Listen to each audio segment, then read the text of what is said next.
Γεια σας παιδιά, τι κάνετε, ελπίζω να είστε καλά και καλώς ήρθατε σε άλλο ένα βίντεο στο Σκηπόρος. Λοιπόν, σε αυτό το βίντεο θα σας δείξουμε τι πράγματα έχω με την Kuromi. Επειδή τη λατρεύω, δεν ξέρω πώς μου ήρθε αυτό, αλλά θα σας δείξω τα βίντεο. Πάμε να ξεκινήσουμε. Λοιπόν, πρώτα έχουμε αυτήν την τσάντα και είναι με Kuromi, όπως βλέπετε. Την πήρα από εκεί που είχα πάει διακοπές. Μα κάνει σρέση. Μέσα είναι έτσι.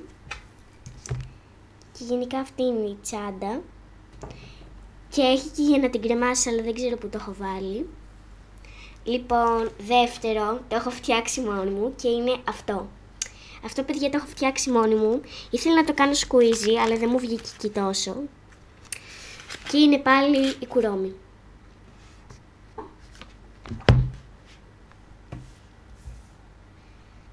Και παιδιά, δεν ξέρω πώς βρήκα και αυτά, είναι capybara.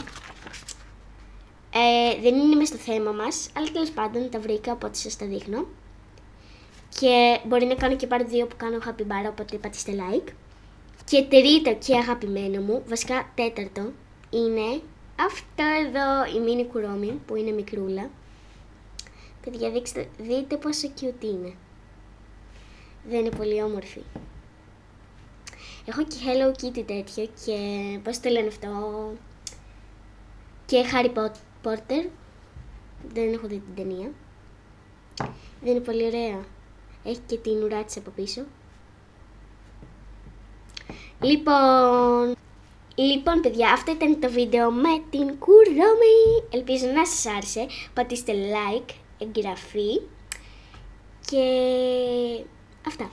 Τα λέμε στο part 2, αν πατήσετε πολλά like και πάει καλά αυτό το βίντεο. Θα κάνουμε Hello Kitty και Capybara μαζί, γιατί δεν έχω πολλά. Bye!